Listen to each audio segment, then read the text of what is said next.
The media can create an enemy image with just a single word that powerfully shapes perceptions. Once the media labels someone with this word, it instantly sparks mistrust, fear, even aggression towards that group. But why does this happen? And more importantly, who is orchestrating and funding it? When we hear the words cult, the first things that comes to most of the people's mind is something dangerous. Now imagine a group of people, perhaps even your neighbor or friends, suddenly being labeled with this term. In an instant, they are transformed into threats to society.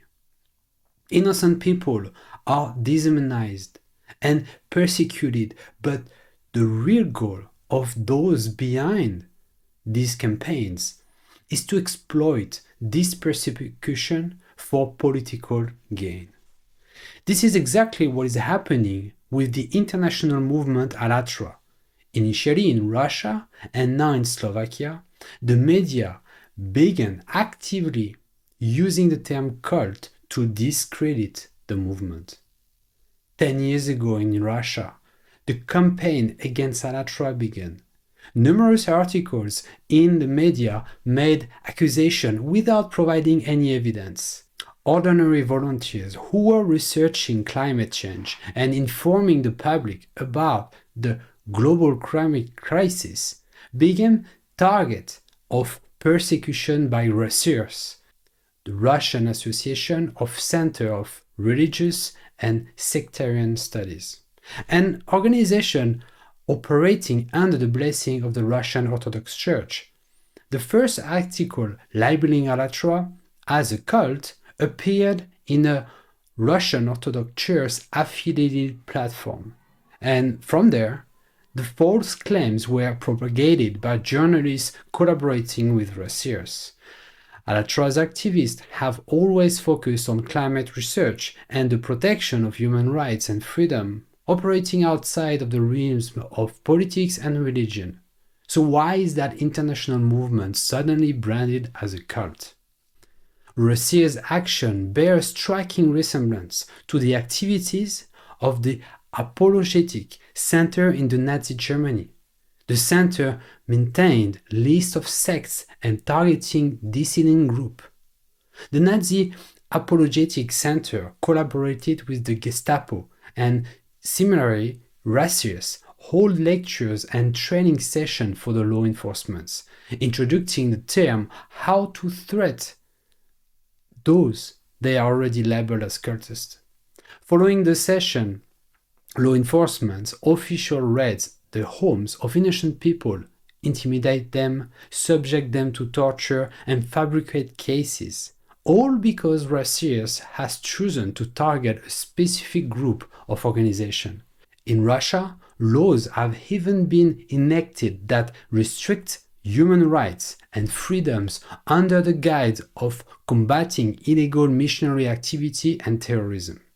And of course, RUSIRS determine who qualify as ministry or cultist, based purely on their own judgment. The same media outlet that publish defamatory articles about AllatRa also spread false claims about political figures who pose a threat to RUSIRS. Imagine what happened to a politician's career if they are labeled as cultist. Thus, in Russia, the word cult has become a tool not only for persecuting innocent people, but also for widening political influence. Even the war is justified by representatives of the Russian Orthodox Church and RUSIRS as a fight against cults.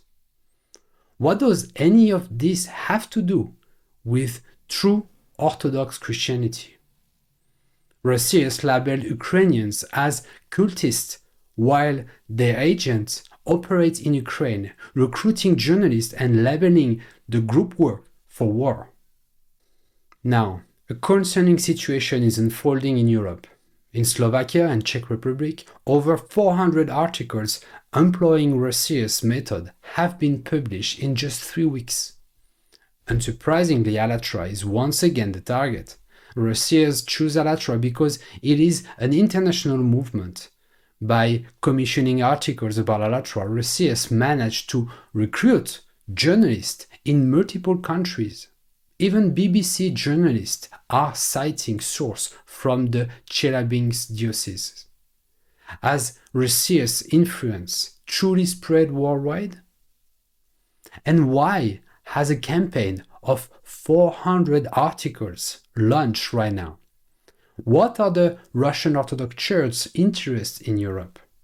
Why are European journalists repeating Russian Orthodox Church rhetoric, even though the PAC, Parliamentary Assembly of the Council of Europe, has recognized the Russian Orthodox Church as a mouthpiece of Kremlin's propaganda and influences?